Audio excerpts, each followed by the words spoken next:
All right, welcome everyone. Thank you guys so much for coming out on a rainy night. Although I was just out back and it has right now stopped raining anyway. So thank you all for taking your time and coming out to join us at HealthyU, a series of conversations.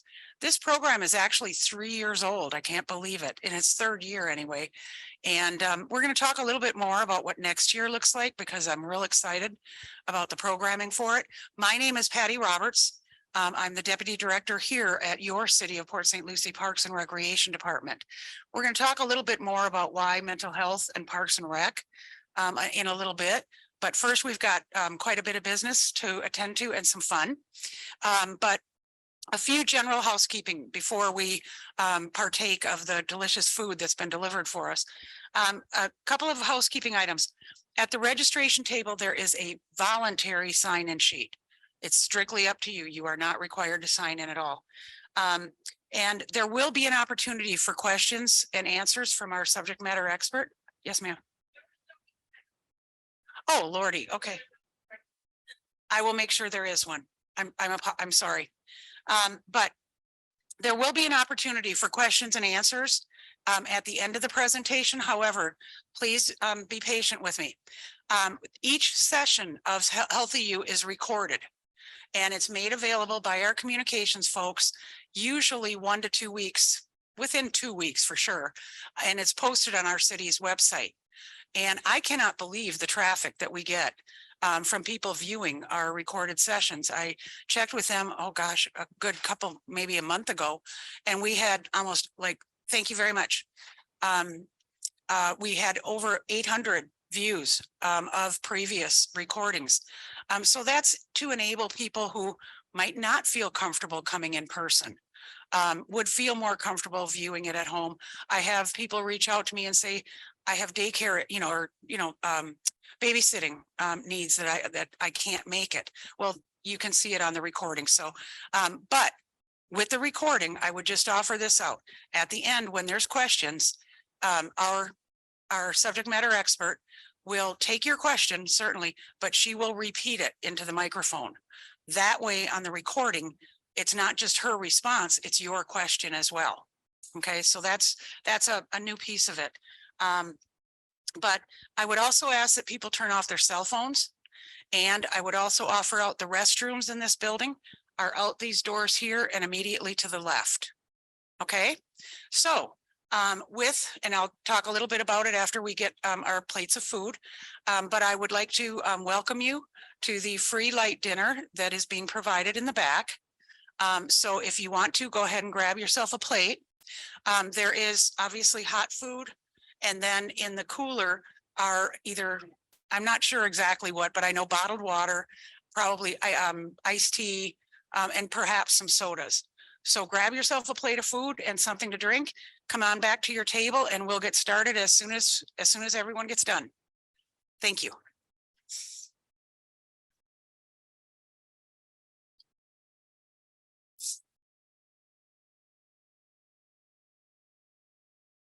I not believe it's actually maybe a little warm in here tonight. Well, pretty cold in here. It's freezing in here always. That's a really pretty dress, and it's a good color on you. Thank you.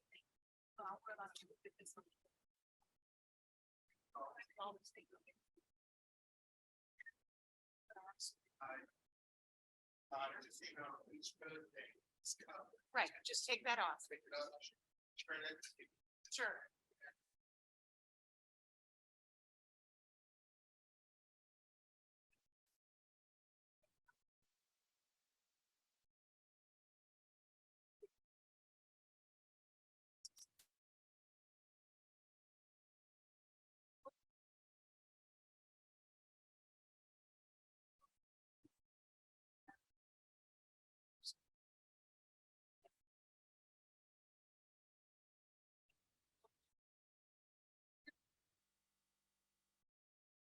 Yeah, it's like,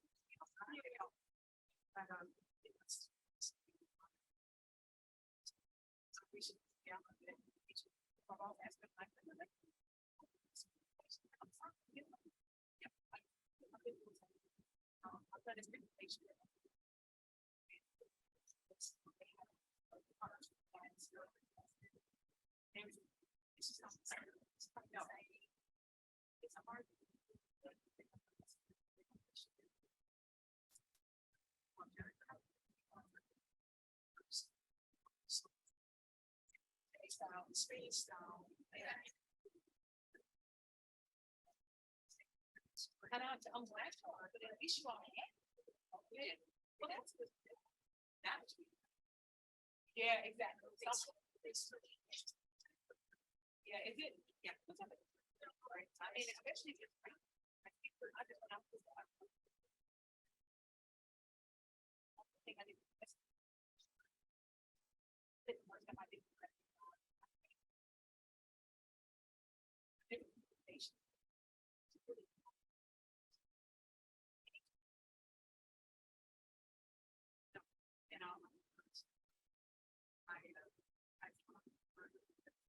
Yeah, exactly. Yeah. Yeah.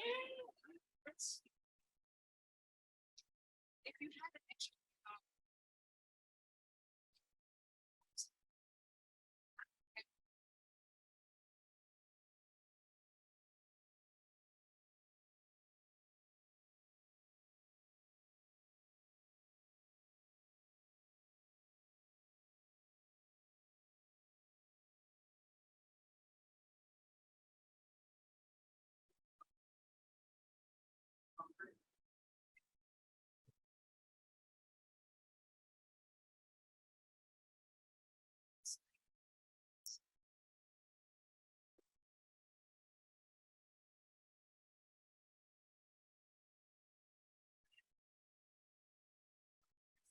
Next year.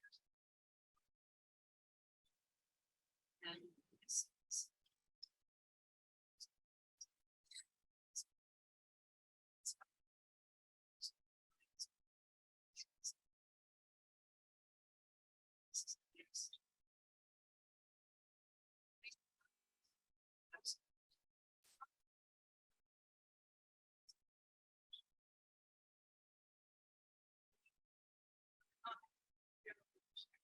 right.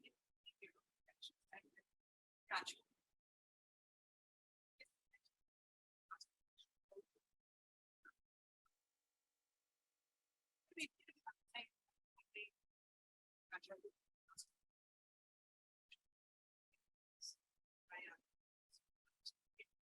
Oh, I'm spoiled. It's good and it's bad.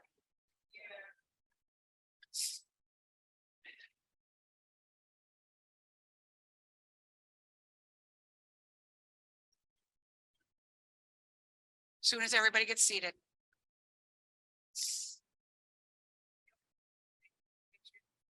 Who's Kelly? I'll work with her. Oh, okay, yes. Yeah, we have somebody for our,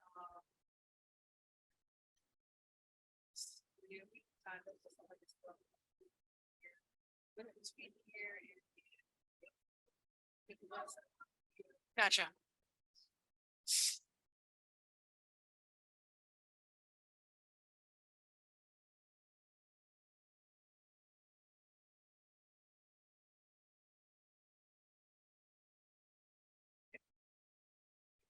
I am so proud of next year's.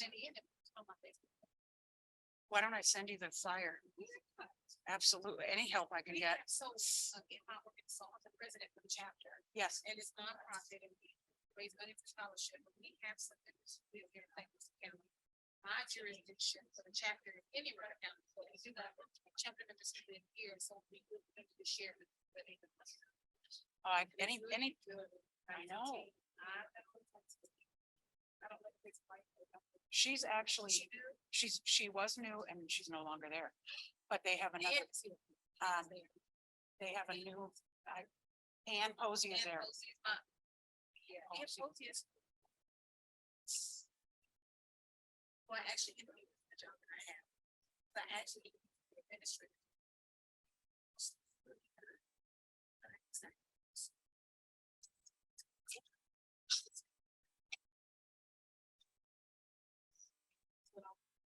Ann was here last month and talked on depression.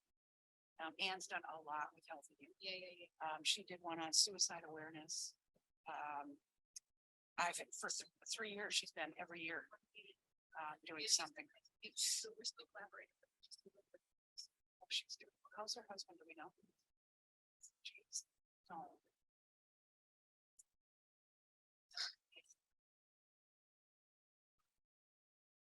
When she was here in November, she said he's not doing well. Yeah. She okay?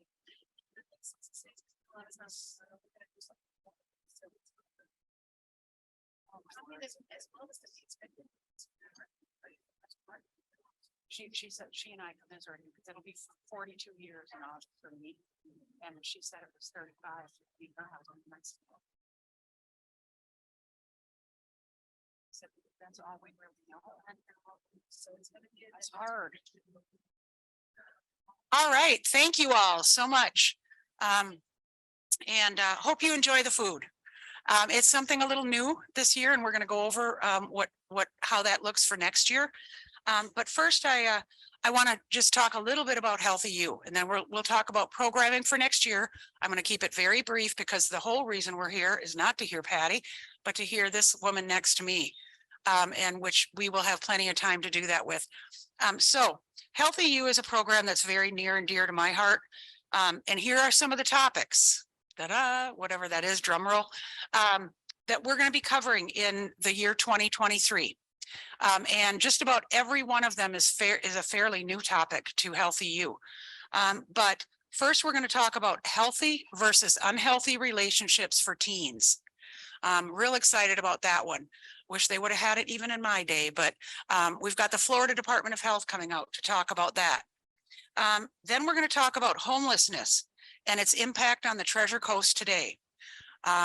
You'll find that's one thing that I am very much of an advocate for, is talking about taboo, if you will.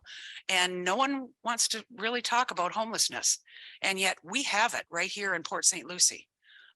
We have it right here at the community center. So we need to talk about it and figure out some responses to it, to help those people who are less fortunate than we are. Then these are some other topics. Each month we will have these topics, and I do have the flyer inserted in your Inside the Outdoor program guide. But here are some more topics we're going to cover. We're going to talk about adoption. We're going to talk about resilience building. We're going to talk about substance use disorder with alcohol. That's a new subject for me that I've not touched because it's not my lived experience, yet it's very much needed in this community. Then we're going to talk about bullying, cyberbullying, and internet safety.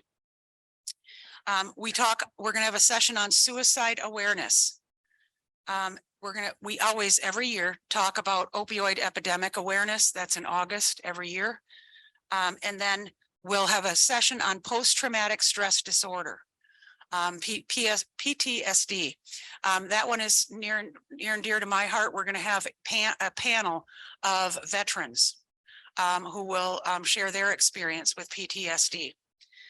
Then we're going to have, and all of these sessions will be held right here in this room on a Wednesday at 6:30 in the same format that we're using tonight, with the exception of the one I'm going to tell you about. And that title is called Anxiety Reduction Techniques to Use in Nature. And that one I'm real pleased about. We've got a therapeutic recreation specialist coming to us from HCA Lawnwood. We're actually going to host that session at our beautiful botanical gardens. Has anybody been to the botanical gardens on Westmoreland? Show of hands. Beautiful. It's a beautiful, beautiful place. So the subject matter expert is going to lead us back through the gardens and teach us very practical, therapeutic ways to deal with our anxiety. So if you're feeling like your anxiety, and I'm not her, so she'll talk about that. But if you feel your anxiety level is rising, he's going to give you some very practical exercises on how you can kind of tame that and manage that. So that'll be at Botanical, but that's the only session. Every other one is here at the community center. Then we're going to have a session on telemental health. That's been asked. And the last one will be a year from now, depression and holiday stress. So the beauty of HealthyU is not me. It is not this room. It is not the food. The beauty is people like this young woman standing next to me, who are our subject matter experts, because I'm no one without a mental health care provider who can come in and educate us on this. And that's really what HealthyU is all about. It's about educating me, educating the public on these topics. It's about raising awareness. Again, just like homelessness. Oh, we don't have that problem. Well, guess what? We do. Okay. And reducing the stigma. And I'm a big one on that, and you'll find out in a minute probably why. But I have a very personal interest in many of these topics, and each year the topics kind of grow. But it was just 1,572 days ago, and yes, I still do count in days. My son Danny died right here in Port St. Lucie of a heroin overdose that was laced with fentanyl. And the key for me is that he didn't die in Orlando. He didn't die in Miami. He died right here in Port St. Lucie. So don't tell me we don't have a problem. We do. And we need to talk about those. We need to have a subject matter expert come in and tell us about the disease of addiction. It's all about the education and raising awareness. And looking back on Danny's struggle, he fought for 8 years. He was 22 years old. He was a baby. He fought for 8 years. He was in and out of a minimum of 14 rehabs and recoveries. But the very first mental health challenge that he was diagnosed with was anxiety. And that's why not every session of HealthyU do I talk about Danny, but that's why I bring it up during this one, because he presented with it when he was 14 or 15 years old. And as a mother, I just thought, oh, teenage, whatever, drama or whatever. I didn't downplay it that far, but I didn't see the ramifications of it. And pretty soon then the diagnoses of depression, bipolar, and of course, substance use disorder came. So they were all wrapped together. And but this is the one that he presented with first, and that I certainly had more experience with. So as you can see, this topic of anxiety is very important to me. And I will bring up the subject matter expert in a minute, but I do want to take a minute, if when you're done eating, if you'll pull out the Inside the Outdoors. This is our Parks and Rec annual brochure. I have never, and I've got quite a number of regular attendees of HealthyU here. Patty has never stood up here and sold a product. That is not what HealthyU is about. We do have some resources for you, some many of our programs, and like this one is free to the public. But you guys, as residents of Port St. Lucie, you have more than 40 beautiful parks. If you're feeling anxious, if you're feeling depressed, get out, just move. I can't move like this young woman anymore, but moving helps, whether it's just to my mailbox or back. So that's why I provide this brochure, so you can see all that's available to you, either at a free or very nominal fee. But also inserted in there, I want to talk about our newest program. Our newest program is called the Wellness Connection. And yes, I'm a glutton for punishment. It's another new program. But the way you can differentiate the two, HealthyU is all about mental health. Okay, we just talked about our topics coming up. The Wellness Connection is all about health related topics. Last week on December 1, we had our very first Wellness Connection. And it was, we have quarterly Wellness Connections. And the topic on that one was diabetes and nutrition. And I tell you, it opened my eyes. We had actually the lady was from Cleveland Clinic, Martin, Nancy Geib, who's a registered dietitian and nutritionist.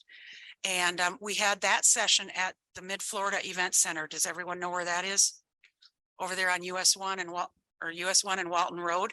And very similar to this setup. On a Thursday night. So that was the first session. The next one is January 26th. And again, all these are free to the public. And that topic will be on heart health. And the American Heart Association is presenting on that one. And then in April, we'll talk about tobacco and vaping cessation. And we'll final out this fiscal year anyway with a session on how to navigate the healthcare system. I'm very fortunate because my employer provides a very robust medical plan, but not everybody is. And trying to navigate that healthcare system can be troublesome. So we've got a couple different presenters coming out to talk on how you do that. So the difference with Wellness Connection is we're not here.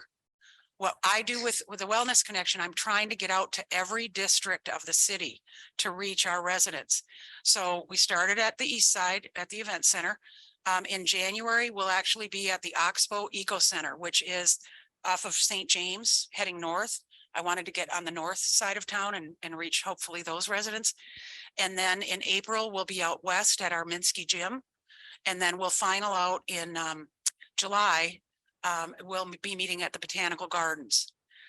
Now, the most important thing about all of next year's HealthyU programming and Wellness Connection is because we have the added amenity of free light dinners. People have to pre-register. So what you do is you visit www.cityofpsl.com/HealthyU. And you pre-register for whatever session you want to go to. So if you're interested in the healthy versus unhealthy for teens, go on and register because the capacity is limited to 50 people. So I have to, after 50, I have to cut it off. That's for both catering purposes and room capacity. Be sure, like I just went into the heart health one, I think before I came in here, and I believe there were 14 people signed up already. So yes, diabetes filled up completely. And then I had people calling me and it broke my heart, although I did make accommodations, but, because they didn't get in to pre-register. So please, please, please pre-register, get your name in there. You just go to the city's website and put it on there. Okay. I only ask very kindly that if you do pre-register, please come. Okay. Because again, there's an expense to all this. And while I'm mentioning that as well, I would offer out, if you know of anyone whose business would benefit from becoming a sponsor of either one of these new programs, well, HealthyU and Wellness Connection, I have sponsorship packets on each table. Take a packet and speak with your person. We want to be able to continue to provide amenities like this and free programming. But as you know, with the cost of goods today, it's a challenge. So we look to our community to support that and ask that, you spread the word if you know of someone. That would be wonderful. So again, those are our upcoming topics, and I invite each and every one of you to join us. And I think I've covered everything I need to in the business portion of it, so that once we hear our presentation, there'll be time for questions and answers, and then we will be free to go for the night. I do want to talk a little bit about our presenter tonight, and then she'll be up. Okay. Demetria D.D. Williams, licensed mental health care provider, correct, LMHC, considers herself to be a uniquely qualified licensed mental health clinician with 20 plus years of diverse counseling, leadership, and advisory experience in school-based mental health service delivery, community mental health and substance abuse outpatient agencies, care coordination, project management in the U.S. Army, nonprofit and private sector, as well as in business. She is the CEO and owner of Take Flight Counseling and Consulting, LLC, a certified trainer for youth mental health first aid, and EMDR training, and that is for treating trauma. She is a leader with the international nonprofit headquartered in Washington, D.C., with a local appointment as chapter president of the Vero Beach chapter for the years 22 through 24. She is also the first ever appointed to be the Florida State Mental Health Coordinator for the same nonprofit.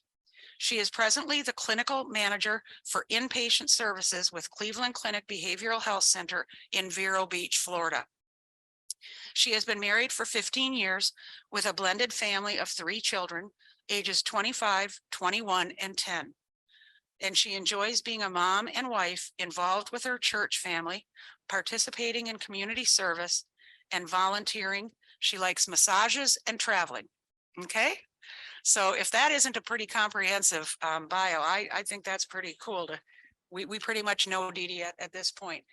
One of the things that I would be remiss if I didn't mention, Dee Dee's background includes quite a bit of expertise in mental health first aid. If any of you have the opportunity to participate in a mental health first aid training, we actually offered it, and I never had this conversation with you. We offered it this past year for all of our recreation, meaning like our recreation, our fitness center staff, and our golf course staff. There's two curriculums. There's one for mental health first aid training for adults, and then there's one for youth. And we serve both. So we offered that through a consultant, and it's making a difference in our staff. No one, the big thing that people think about with mental health first aid is, well, God, I'm not a counselor. I'm not Dee Dee. I can't do that. That's not what it's about. It's about having the resources. If you detect someone in our fitness center having an issue with maybe suicide ideations, which we've actually had in our fitness centers, it's that my staff can recognize that, and that my staff has the resources to be able to say, hey, I'm not a clinician, I'm not a counselor, but here's a resource, that you can reach out to. And that's what it's all about. So if you ever have that opportunity, it was phenomenal. I went through both and just learned so much just to be aware of the mental health challenges that are out there. So now I promise I'm going to be quiet and sit down, and we're going to bring up Dee Dee Williams and have her talk about anxiety. So thank you all.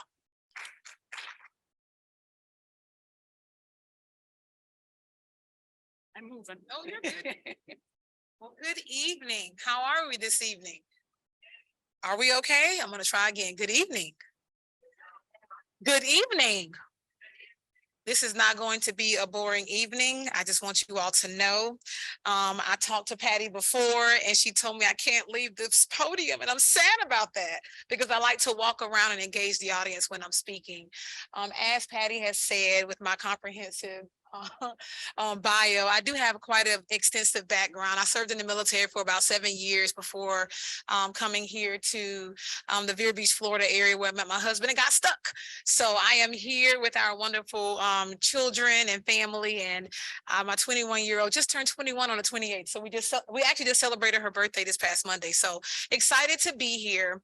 I do speak fast, and so I'm not afraid if somebody does this, just kind of raises their hand. If I'm going too fast, let me know, because I can just get into a rhythm and not realize it. I want to make sure you're understanding what I'm saying.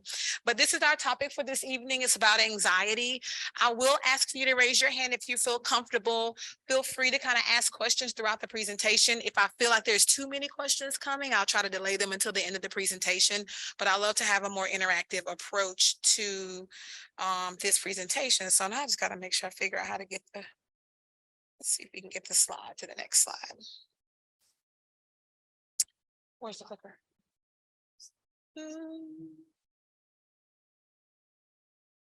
I'm going to try to click on the screen. Let's just see. Oh, see the mouse moving.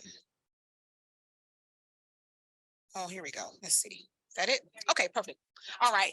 So I don't believe in reading slides to people either. So I may highlight a few of the items that are on the slide, but I'm going to allow you all to use the wonderful brains you have in between your ears to kind of read along with me for some of these things. But these are some of the objectives that we will cover this evening.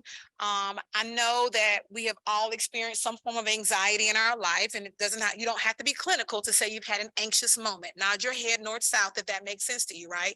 We've all had anxious moments. That doesn't necessarily mean that you're clinical with a diagnosis and treatment and things like that. But during this presentation, you will see the different forms of anxiety, and I'll try my best to have quick little stories about experiences that I've had in my treatment. I'm presently inpatient for clinical services, and so we're treating people who are acute. They don't want to live. They are very, very hopeless and helpless in their lives, but I have a lot of outpatient experience as well. So I'll lean more on that more than likely than I will some of the inpatient experience, just so you all can have a point of reference. We're going to talk about the risk factors, kind of talk about how the pandemic, even though we're like, what, 18 months to 2 years post-pandemic, we're still seeing the residual of the pandemic as it relates to mental health diagnoses. And then we're going to talk about some treatment options. I hate to give a presentation and not leave you with resources. So if you have your cell phone out, I would highly encourage you. At some points, I may say, take a picture of the screen. So just kind of have your cell phone out and ready. I won't think you're not paying attention to me, okay? And if you all can't tell, I do have a sense of humor, I do believe. So the question is it just stress? So stress affects us all differently, right? It can be a reaction to something that we're having happen to us, and it's generally something that's external. Sometimes we can create our own level of anxiety based off what's going on in between our ears. But stress can cause anxiety, and anxiety can cause stress. I had one quote that I wanted to share with you all, because when we're done with this presentation, I'm going to see if y'all were paying attention. You ready? So the quote is from Maya Angelou, and it says, do the best you can until you know better. Then when you know better, you do better. And my family was always said, when you know better, you do better. So I want y'all to remember that when you know better, you do better. So hopefully when we're done with this presentation, you can do better or help somebody else to do better with the information that you receive. Okay, is that a deal? So there's 5 things that we want to talk about as it relates to stress. First of all, it affects everyone, right? I don't think anybody's going to debate that. Not all stress is bad. Did you all know that? Did y'all know that not all stress is bad? You didn't know that? Who said no? Right. Not all stress is bad. Some stress is good for us. It gets us prepped up and ready and kind of, I'll talk more about that, but not all stress is bad. Long-term stress can harm your health. I think we all know that. There are ways to manage stress. And I think what I have found in my experience in working with people, especially in just regular outpatient therapy, somebody who's seeing me twice a week, twice a month, or weekly, is we know these skills to manage the stress, but knowing them and doing them tend to be an issue, right? I see a head nod.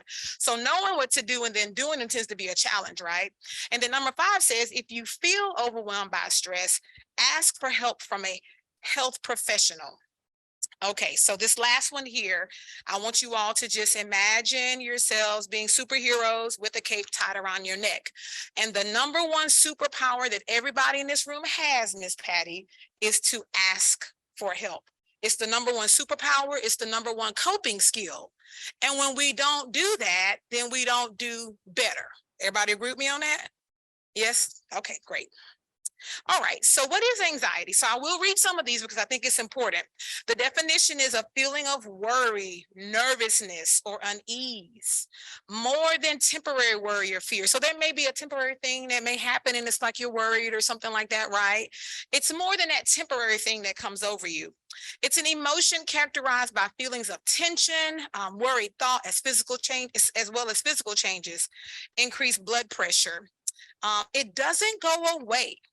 Right. So whenever we talk about having a mental health diagnosis, it doesn't go away and it starts interfering with our daily activities. So usually whenever I see somebody and I identify a diagnosis of, let's say, generalized anxiety disorder, there is some area in this person's life where it's being affected and they're not able to function in a way that they would like to. Sometimes it's described as a feeling of impending doom. And it's like, what if? So my daughter is 10 years old and I have no problem disclaiming that she struggles with anxiety sometimes. And she will worry about something that's not even remotely close to happening, right? But that's kind of what anxiety is. It's like you have all these thoughts in your head and you're worried about things that are like not even, I'm like, Mommy, it's not even a thing, but it's a thing for her, right? And so that's an example of someone who may struggle with those levels of what if. Make sure I keep this clicker on here. All right. So I like this picture. It's a lot of fun, right? It's colorful, right? It's called the anxiety, right? Do you all see anything on there that looks familiar? What if I taste weird? What if nobody likes me, right? What if I'm too cold? It look familiar? These look familiar, the what ifs that may go through our minds sometimes. What if I'm just right and I can never live up to it again? So this is just an example of kind of the things that goes through a person's mind when they're really struggling with this excessive worry. I hope this video plays. So this is a really cute video. It's stress versus anxiety. Let's see if we can get this to play. If we can, I'll be very excited. It's not that long. It may be like 1 minute and 45 seconds, but this is going to be a test for you all, not a test, but when I'm done with this video, I want you to think about what stuck out for you. Okay, let's see if it'll play.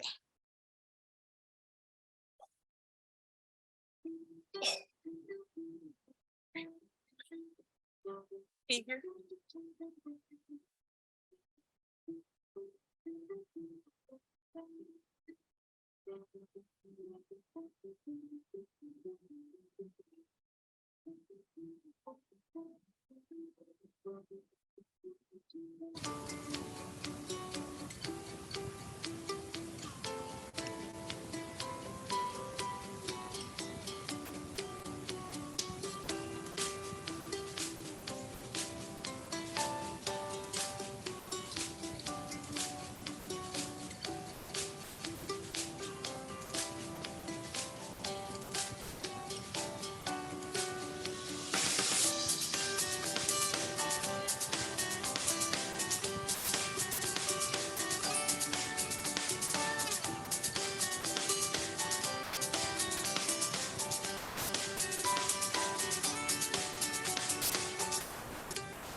That's the good stuff. I talked about that.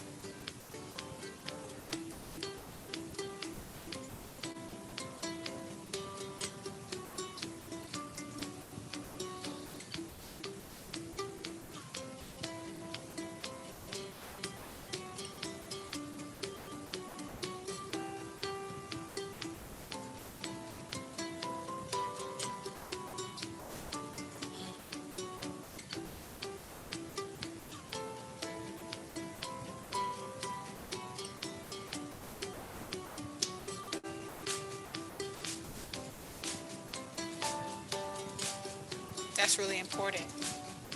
Anxiety doesn't leave once the stressor is gone.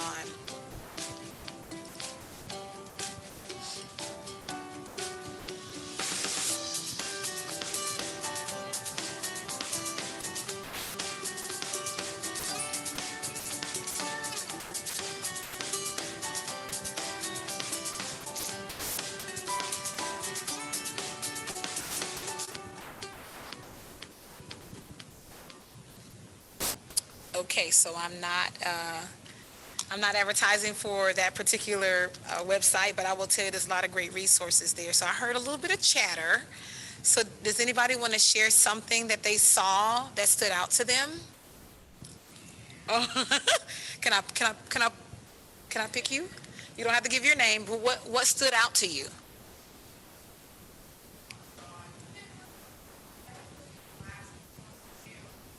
Okay, oh, okay. So she deals with her anxiety by going to her room and listening to music. Oh, she's okay. She's okay. She's okay. Oh, listen, I don't want to get you in trouble now. But yeah, so you found a coping skill to go to your room and listen to music, right? So we'll talk more about that. Great. Thank you so much. Give her a round of applause. Thank you so much for sharing that with us. And let me just see if I can find my mouse again. Okay, here we go. All right, so this is talking about, let me see. I wonder if I can move this. This is your control panel. Usually you can. Yep. It should go away. Well, at least you can see the top of the screen. So, oh, this is weird. All these little things in the way. Let me close that out of the way. Okay. So prevalence for those who in the room and maybe a little bit younger, just lets us know how frequently we see this in society.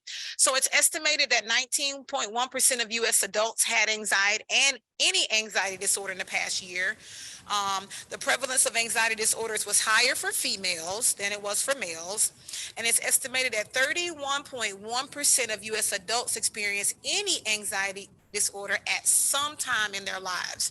So I'll get to you, ma'am. So that's 1/3.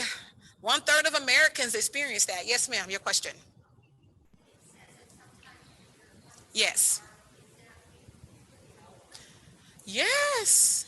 Yes, ma'am. Yes, you can be healed from anxiety. That's a great question.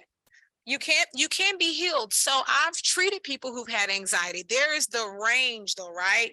So I had somebody I was working with where she was a mom of about 3 children and was going through a very stressful and traumatic separation from her husband.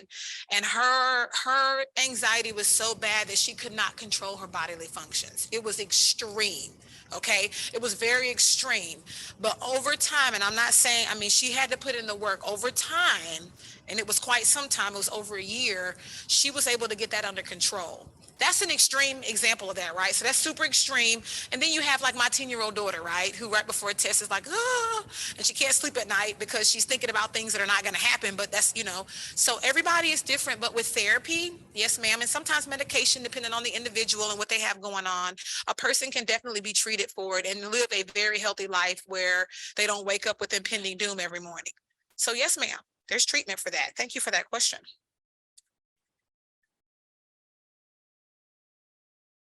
Can impact that. Yes, it can. And even though I think Patty was stating earlier that I think you tried to correct yourself with saying child, teenage drama. It is often parents can often mistake the presentation of that just because of this lack of knowledge. You would say ignorance is lack of knowledge and not knowing what it is, right? And so we do have children that can go a while and parents cannot know because they think they're being dramatic or they think, oh, you don't have an issue or there's nothing going on with you. You need to stop, play that down or whatever. But yeah, it can actually present itself in a way where if you're not familiar and informed about the diagnoses, you could miss it and think it's something else. But yeah, health can affect it. So let's talk about some of the risk factors. So you kind of bring that up, right? So both genetic and environmental factors can contribute to the risk of developing an anxiety disorder. There are people who have no issues and then some form of trauma happens in their lives and now they have this anxiety, right? So a person can be completely healthy as it relates to anxious presentation and then something happened. I can disclose that I lost a child 21 years ago, right? I never struggled with anxiety. And then boom, my child comes along 10 years ago. And then I'm worried about every single thing that she touches. And I'm freaking out. And I'm like, no, I didn't want her to eat food her first year. I mean, I'm just being realistic. I was like, it was extreme. And I didn't realize what the issue was until about 3 months in. I'm like, I called my mom. I'm from Georgia. I'm like, something is not right with me because I'm freaking out about things that are not happening. And that's when she said to me, you're probably struggling with a little bit of anxiety. And so I didn't realize that that was what that was, but I had kind of created all these scenarios of what could possibly happen to my child that weren't happening, but it was based off this loss that I'd had happen some years before. So environmentally, things can affect a person's presentation as far as anxiety is concerned. Some of the general risk factors are some temperamental traits of shyness or behavioral inhibition in childhood.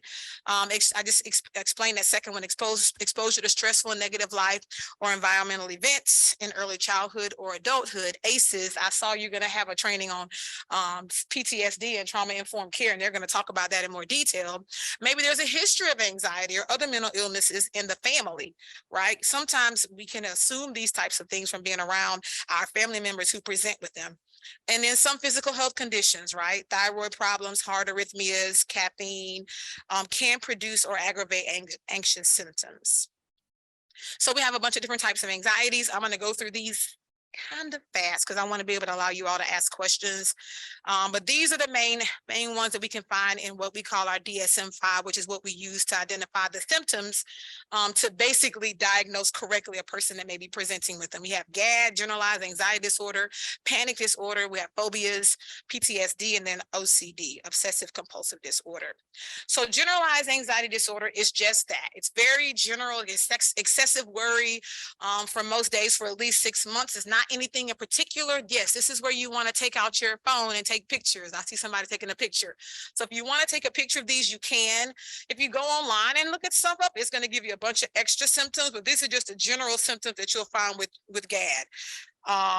It can cause significant problems in areas of your life, such as social interactions, school, and work. So normally when we're diagnosing, we're looking for at least one of those areas, maybe one or two of those areas. Feeling restless, wound up, or on edge, being easily fatigued, having difficulty concentrating, mind going blank. Now, some of this stuff can just happen just because you're exhausted, right? If you look at some of these symptoms, you just have a long day at work and feel this way, right? But the key thing is that first bullet. How long does it have to be going on for? At least 6 months. So that's a qualifying thing for this diagnosis, right? So somebody who had a couple of weeks of a stressful situation, that doesn't mean you have anxiety. Muscle tension, difficulty controlling feelings of worry, having sleep problems. I've seen some of my clients that I've worked with who their anxiety caused them to clamp down on their teeth in their sleep at night, right? And affected them in that way. They'd wake up and their mouth would be super sore. And that's just another symptom that can present. So here's what it feels like. And I'm just going to read maybe one or two of these. The top left says it can feel like wearing a corset. Your chest is too tight. It's hard to breathe. Your stomach hurts. You're uncomfortable in your own skin. You seem stiff and awkward to others. The bottom right says having a million, this is kind of me sometimes, having a million post-it notes in your brain of things to do and not do and things you wish you hadn't done. And notes are rarely thrown away, right? So that's, I mean, it's a great visual, right? For what it can look like and feel like. Being on a stage all the time and you don't know your lines. You remember how it was back in the day when you were in school and you got standing in front of the crowd for the first time? That's a small idea of what it feels like for a person that's struggling with that. So then we move into panic disorder. It's recurrent and unexpected panic attacks. Sudden periods of intense fear that come on quickly and reach their peak within minutes. When I was in the school system, I've been with Cleveland Clinic for about a year, be a year in January. Prior to that, I was with Indian River County, School District of Indian River County as a licensed mental health specialist. And I had a lot of children and adolescents that would struggle with having panic attacks. And they would say, I have no idea, it came out of nowhere. It would seem to come out of nowhere. And after doing some work over time with therapy, we were able to kind of identify what the triggers were. But in the beginning, it feels like it's coming out of nowhere.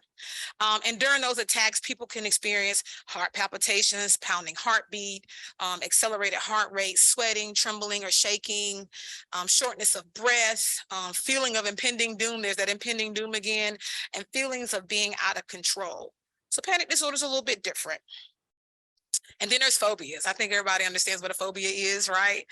An intense fear or aversion to something, an object or a situation. I had a lady who had this phobia of lights in Walmart or in stores, but Walmart was the main store. It was something about the type of lights in the store.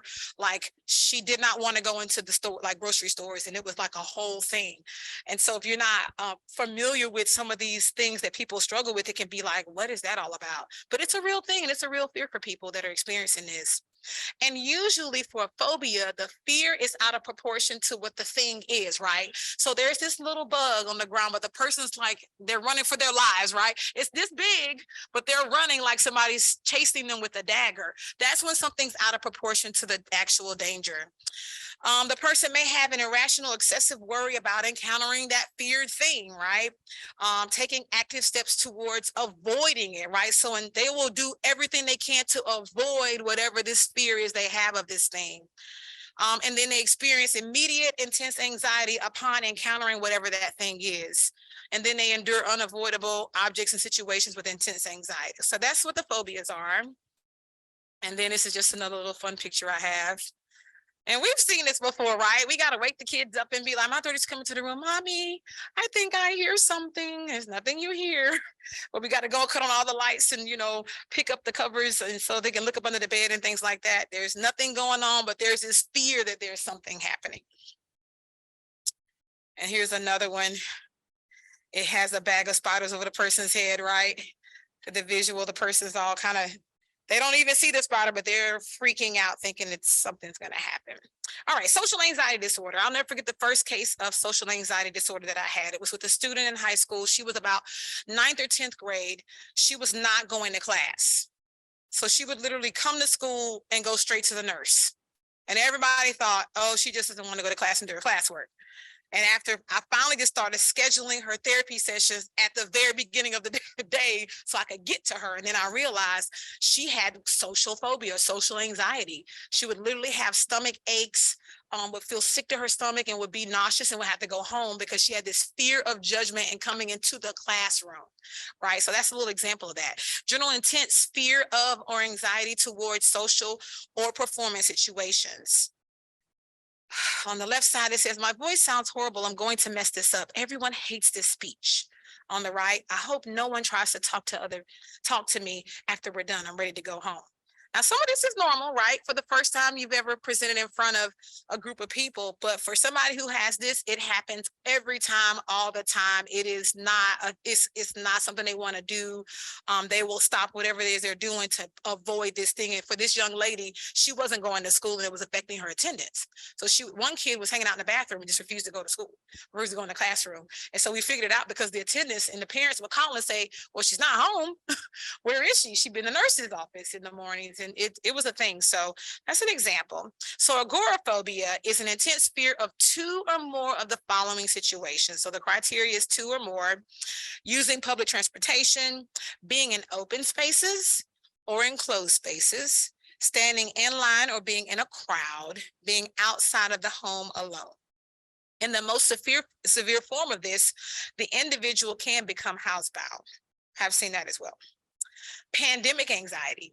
So this says our brains are literally overburdened by the pandemic. Things we had relegated to the brain's autopilot function now require serious thought and risk analysis. As a result, we have less bandwidth available for higher order thinking.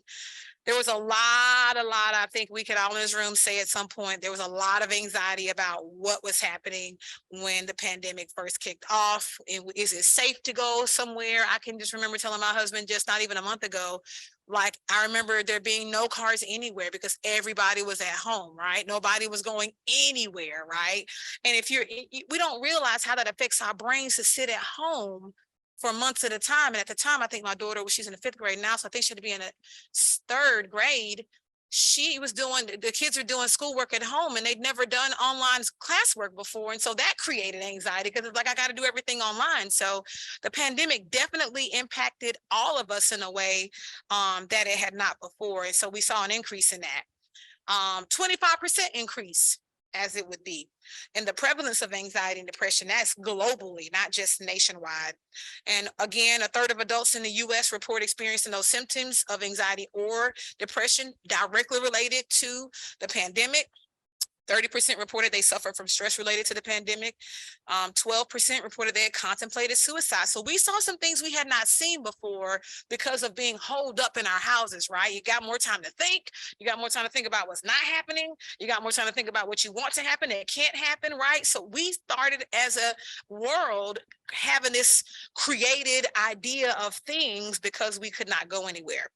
And then more than 50% of those who reported mental health problems did not have a prior psychiatric history. And that's very interesting, right? So now we're touching a population who before didn't even have a history of any mental health concerns, but due to the pandemic, started seeing some things. Many people were in a state of hyperarousal, so kind of hypervigilant and waiting for something to happen that may not happen or sometimes did happen. People were hoarding items, moving in and out of levels of panic. So it was a lot. So let's talk about how to treat anxiety. So yes, ma'am, I think you were saying so you can be cured of it. You said no. Oh, I was just I was thinking about you when you were asking about being cured of it. I don't know if cured is the correct term, but a person can definitely be treated and be able to live a productive life and feel well, right? And so psychotherapy will help with that. I'm a big fan of CBT, cognitive behavioral therapy. It teaches people different ways of thinking, behaving, and reacting to anxiety. Can help people learn and practice social skills. So the therapy will actually allow you to practice these skills in a safe environment before you go out in the world and try it. And then once you try it, you come back and see your therapist and say what went wrong, what went right, and let's see what we can tweak and do, right? Cognitive therapy focuses on identifying, challenging, and then neutralizing the distorted thoughts. So if you want to learn more on your own, I would tell you to just do a Google search on cognitive distortions. So there's a list of about 10 to 15 cognitive distortions that we all at some point have at least one or two that we do. And what therapy really does is it really educates the client on those distorted ways of thinking. And then it kind of teaches you how to shift into a healthier mindset so that you don't have these feelings of anxiety or depression or whatever it is. And then there's exposure therapy that focuses on confronting the fears underlying the disorder to help people engage in activities that they may be avoiding. Exposure therapy is sometimes used along with relaxation exercises, like the guy you mentioned is going to be doing that. I would love to see that. I'm going to have to go online and look at that. But it's a So graduated exposure to the trigger is an intervention that is used for people who struggle with anxiety or PTSD, because there's an anxious component to PTSD. So yes, did I see a hand? Yes, sir. So so you can go to a number of resources. I know that Psychology Today has a lot of therapists, and you can search on Psychology Today by insurance, by what you're looking for. Cleveland Clinic has a medical component, and our behavioral health is in. And so for us in the Vero Beach area, we have an intensive outpatient program for adolescents from ages 13 to 18. And then we have an intensive outpatient program for young adults, which is ages 19 to 23. But that's only for the adolescents. So if you're looking for resources here, I guess I can get back with you on that and kind of help you find some resources for here. I'm familiar with a few of the agencies here in St. Lucie County because they also reside in Indian River, like Suncoast, New Horizons. There's a couple of different agencies here, but I don't know all of the resources here, so I don't want to tell you anything right now, but I can send you some information. If you have insurance, then obviously I recommend you contact your insurance company and they can give you information on that. But if you don't, there's also resources here. I know for a fact you all have resources here the way we do for the indigent population that does not have insurance. So I can get some information to Ms. Patton, she can get it to you, okay? But there's definitely people that can provide that for you. And it's a basic fundamental approach that is taught by almost all master's level clinicians or licensed. If you're licensed, you know how to do CBT. It's just a basic thing that we learn in school. So here's some of the medications. I'm going to go through this really fast because I am not a psychopharmacologist. This is not what I do, but it's just to kind of give you all an idea of what's out there to assist, because sometimes we need more than just a talk therapy, right? Sometimes it is a biochemical imbalance that is happening in our bodies that we need balanced. So we have some anti-anxiety medications that can help reduce that symptom of anxiety and panic. And the most common one, they say benzos or benzodiazepines. And the benefit to that is it's very effective in relieving anxiety. Some of the drawbacks are it's easy to develop a tolerance and dependence. Then we have the antidepressants that sometimes can be helpful in treating anxiety also, as well as depression, by kind of improving the way the brain uses certain chemicals. And then there's beta blockers. I'm a naturalist, so I tend to try to find a more natural approach. I am not qualified to give any kind of recommendations, but I will tell you that what works for my household is magnesium is a great way to relax the body naturally. And you can, I mean, it's Epsom salt. You can soak in Epsom salt before you go to bed. You can soak your feet. I do a lot of that with my daughter. There's all kinds of other things that are out there. So I would tell you to kind of weigh your options if it's something that you may be struggling with outside of the medications as well. But there's a lot of other things that are helpful. Kava root, there's all kinds of things out there. Okay, they're anxiety pills, but I'm afraid to take them. That's very common. That is very common with, it doesn't have to be anxiety. It can be any diagnosis. People don't want to take medication. And I'm going to tell you, as a person that's more naturally inclined, before I came to Cleveland Clinic, I was like, just say no to meds. But I have learned in the year that I've been at Cleveland Clinic that medication has its place and it is appropriate, okay? Because I've seen very, very sick people who are psychotic, delusional, and all of that leave and be well and able to go back to work within 3 to 5 days. So medication has its place. So we have to try, right? We have to, when you go and get a psychiatric evaluation done for medication management, it's an evaluation. It's an evaluation, and then they make a recommendation. I tell all my clients, it's an evaluation. You don't have to take the recommendation, but at least get the evaluation done if nothing else is working. So here's some tips for reducing anxiety. Ground yourself in silence. So look up grounding. If you're not familiar with grounding, I could give a whole presentation on that, but I won't tonight. Look up grounding. It's a great way to kind of center yourself. You can isolate, but also stay connected. Do we know how to do this? How many of us just kind of isolate and we're done? Like we're isolating, we're not connecting with people at all. We just want to be away from people. I know that is me. Trust me, I'm a professional. That's me. It's like when I leave people, when I go home, I don't want to talk to you. Don't call my phone. I'm done with you all. But we can't do that consistently, right? So we have to learn how to isolate, right? But stay connected. And part of that is having healthy boundaries. Is anybody in the room guilty of just not saying no ever? Oh, look at these hands going up, right? We gotta say no. It's called self-preservation, Miss Patty. We gotta say no every now and then, and it's not because it's hurting somebody else's feelings. It's because we need the break. You got to take a break for yourself. You're not good for anybody else if you don't do that, right? We have to think locally and not globally. I'm a big proponent of self-care, making sure you do it in this field. I mean, if you're not doing self-care as a therapist or a mental health professional, like, you don't need to be in the profession, because it's a lot. Like, we're dealing with diagnoses, especially in the hospital environment, all the time. And I practice self-care once a month for myself personally. I mentioned massages because I do those at least twice a month. And then I believe in doing short little vacations every 3 to 4 months. And it's nothing expensive, but I have to separate from my people and just take some time for myself. And I think that's really important. Fight helplessness by finding purpose. That's a big one, right? Some people lose their purpose, so then it creates this anxiety because they don't know what to do. My son kind of struggled with that for a little while, and just figuring out what was next for him. Now he's he has a CDL, he's driving trucks, making great money, but for 5 years he couldn't figure it out. And as a mom, I'm like, oh, I felt for him, but he had to figure it out, right? So that can happen sometimes when people are trying to figure out their lives and find out what the meaning of life is for them and finding purpose. So there's support groups, there's things online. You can go online and Google support groups for anxiety, Google resources for anxiety, and Google's going to give you a million things, right? Talking with a trusted friend could be important. If you don't have that environment to do that, then I highly encourage you to create the environment, right?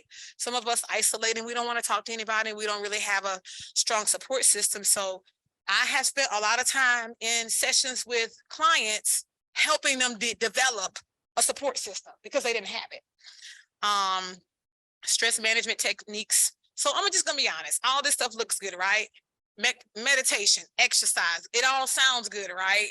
But then it goes back to, we have to actually do it. You say that again, we got to actually. And if you're having a hard time doing it, then you need to get into therapy. I'm serious, right? If you're having a very hard time making the connection between what you know you should do and doing it, then I will highly encourage you to get into therapy, because the therapist is going to keep you accountable. It's going to help you work through whatever those mental barriers are that's causing you to not have the success you want as it relates to your anxiety, mental health, or whatever it is, okay? And here's the thing, it's okay to not be okay, right? Can we all say it together? It's okay not to be okay.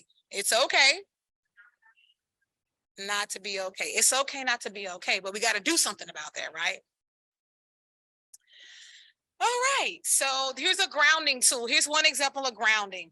So right now we're going to practice this and we're almost done, I promise, okay? We're wrapping up. So right now I want you to look around you. You may not be able to, oh yeah, you should be able to do it here.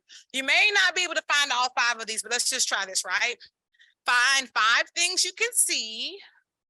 I'm going to do it too. I see more than 5.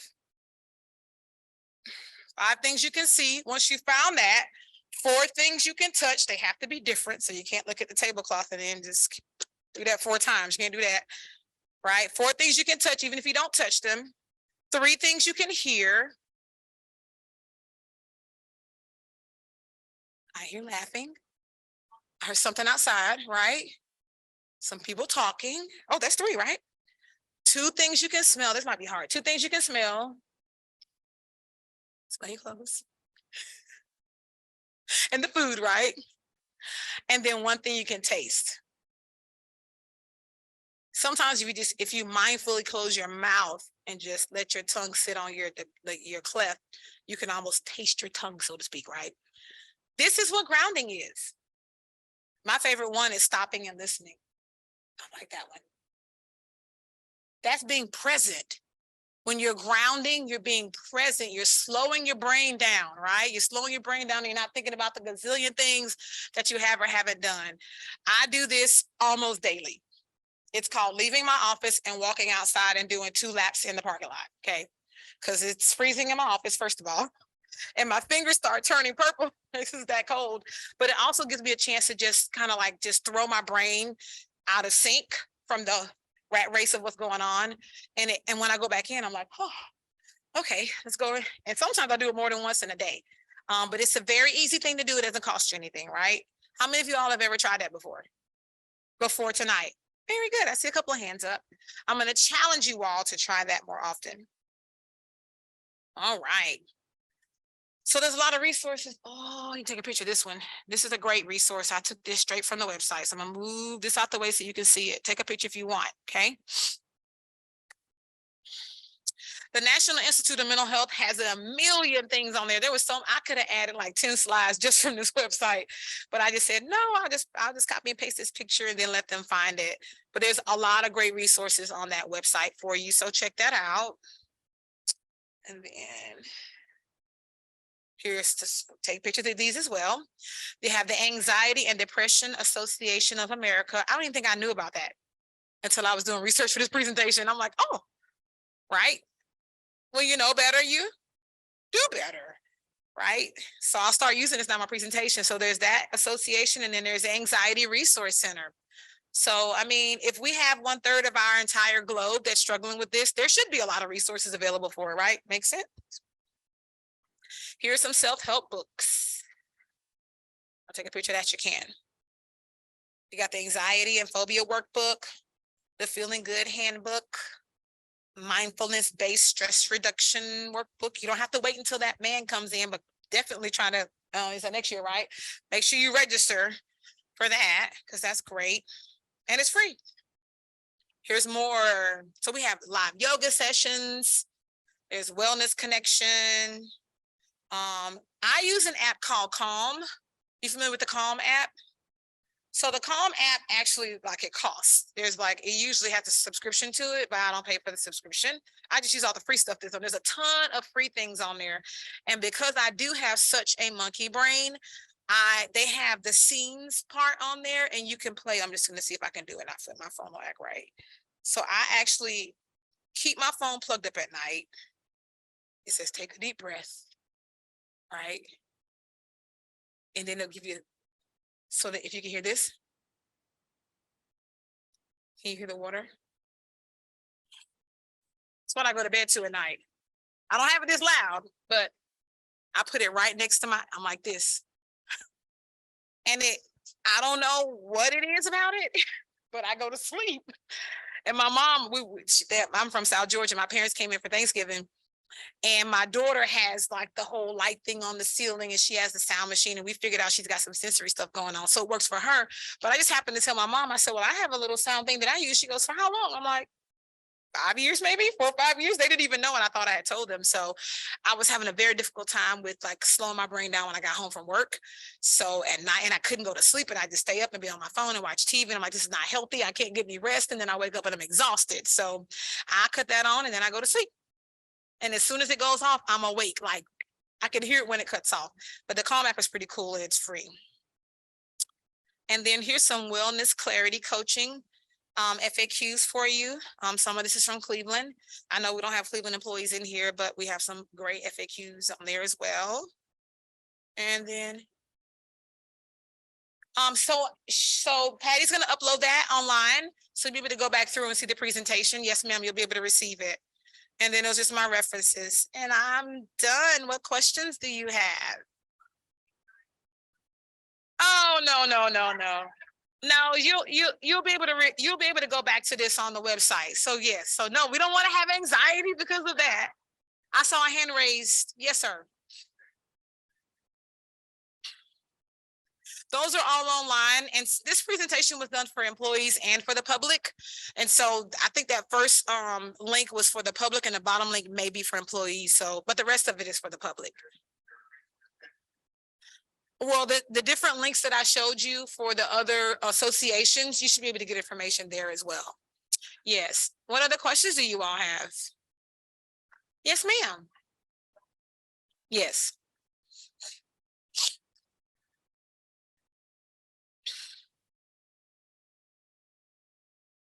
Yes.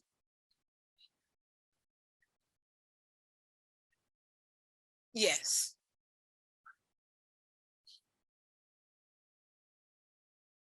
Okay.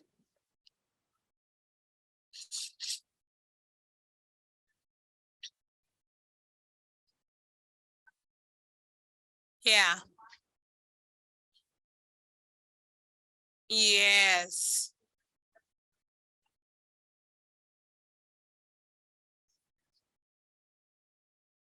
Yeah. So a big key to that answer would be her motivation for treatment. So you're motivated for her. So my question would be, how motivated is she? I don't know either. That will be part of it. Part of it will be how motivated is she for treatment. I'm always leery when I hear somebody's been on medications for a very long time, right? So that's I don't get into the business of telling people how to prescribe meds and for how long. But I will just tell you this: for most diagnoses, talk therapy is going to be number one. Talk therapy and medication management, right? So with anxiety, if all she's doing is just taking medication, but she really hasn't worked through the things and the triggers that are causing her to have those anxious moments, then she'll be on medication for another 10 years. You understand what I'm saying? So I don't know, and I can't speak to that. You will be able to find out from her. I don't know how extensive or how much real treatment she's received as it relates to outpatient therapy. Right. And so those would be some of the questions that I would have for her, ask her mom, find out, I tell people all the time, if you've been on meds for a long, like 5 years and you don't feel a difference or nothing's helping, you need to change something. If it's not working, then, insanity is like we continue the same thing and we expect something different. Something has to change. Maybe it's the doctor. Maybe it's telling the doctor this is not working. Maybe it's the whole agency. I've seen people change whole agencies because the person wasn't getting better. And with anxiety, that should be something that over time but the person has to buy in. They have to completely sell out to their treatment. They have to completely buy into doing something different. And sometimes that's a hard first step to take. At that moment, oh, yeah,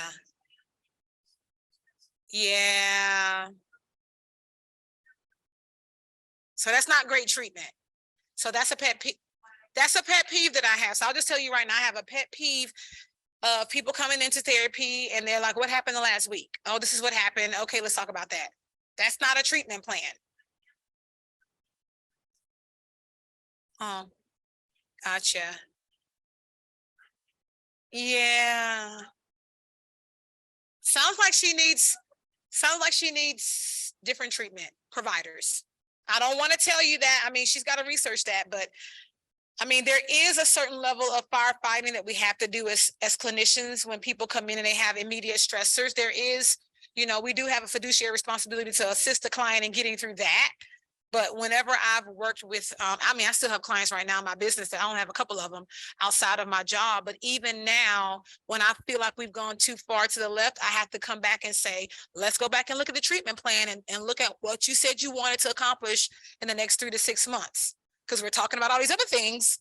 So is this more important or is this more important? And let's refocus the treatment plan. But the clinician has to be the one to ensure that they're staying on top of their treatment plan. And the patient/client has to also buy into that. So even though you may go to treatment and say, I'm going to see my therapist weekly, she needs to be holding that therapist accountable to make sure the therapist is staying on track with what her goals are.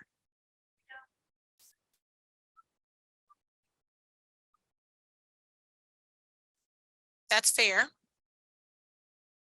That's fair. That's a fair statement.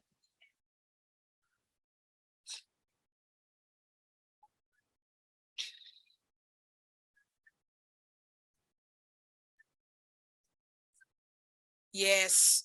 And tertiary. Yes. Exactly. Right, whether somebody gives you a diagnosis or not. And I think that's a true statement. I agree with that. I don't know who that person would be, and I'm willing to come back if you want me to do just to talk to the community about what good treatment looks like. But I get aggravated so bad at poor treatment. Like, let's just be serious about the person that we're treating. We should have benchmarks set, we should have goals set, and it's called progress monitoring. Part of our documentation is to chart the progress of the client. If we're just typing up some stuff and saying they're a little better this week, then we're not doing good work as clinicians, right? But I will tell you this, it's on the provider as much as it is on the individual. It really is. If you got to change, I tell people all the time, do not give up on therapy because your first 2 therapists didn't work out. Don't give up on therapy because of that. You're checking them out, they're checking you out, right?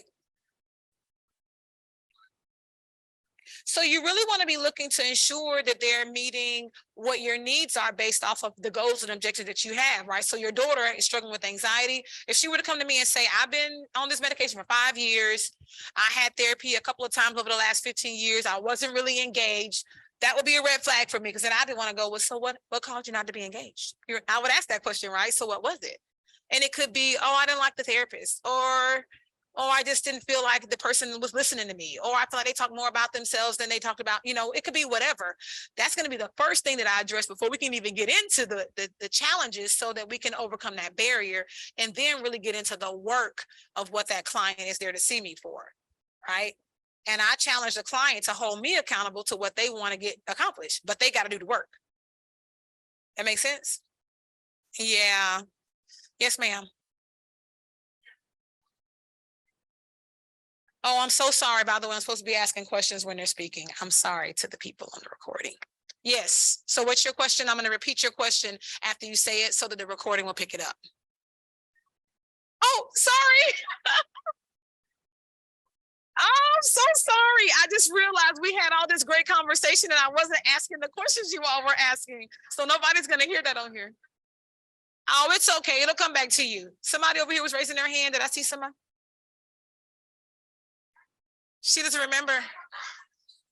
So the last thing that me and this young lady, so the last thing that I was talking about to my friend here was about holding the therapist accountable. You ready? Okay, go.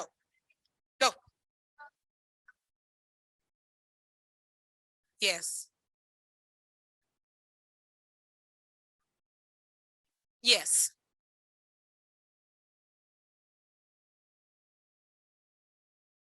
Oh, so the comment, yeah. Ah, you don't want to look at it. That's normal. No, that's not good therapy. So she's so then they're doing their job then. So the comment was that this individual who's speaking in the room is saying that they find themselves having anxiety from just going to therapy because they're being forced to look at things that they don't want to look at, and they want a quick fix. And the reality is there's no quick fix, my friend. But I will tell you this, if it's overwhelming, because I've had that happen before in therapy, if it's overwhelming, we try to break it down.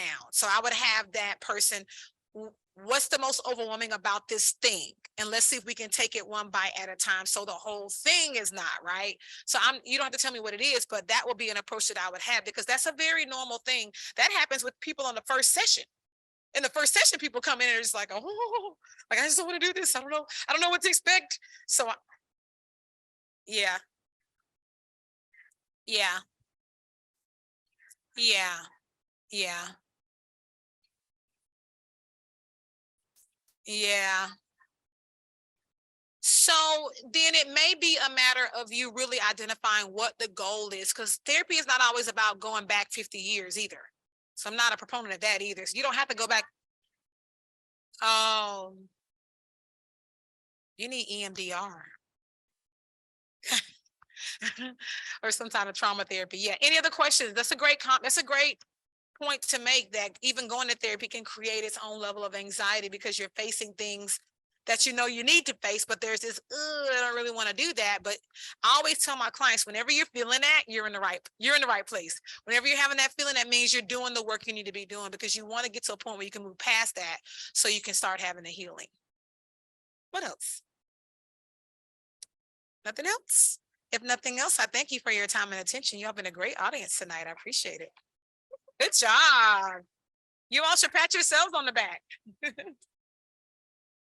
All right, Miss Patty, I'll close this out. Okay, perfect. Wasn't that just wonderful? I mean, the energy level, my word, Dee Dee, after a full day. Kudos to you for it. Just a couple closing remarks. I believe, Ms. Williams, you said that you served in the U.S. military, correct? Could we please a round of applause for her service? Today is Pearl Harbor Day, and we had a ceremony this morning at our beautiful Veterans Memorial Park. So we need to recognize our veterans for their service. I did not serve. So kudos to you for doing that. Again, thank you for coming out to HealthyU. Please consider joining us for the January session and all of them in 2023. Again, the HealthyUs on mental health are right here at the community center at 6:30 on the Wednesday nights.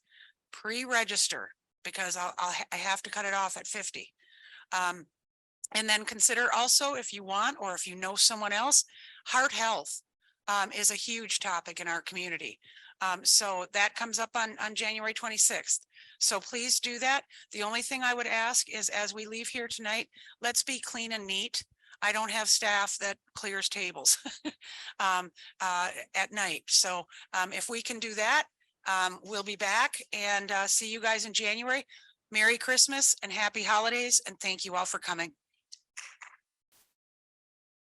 Thank you.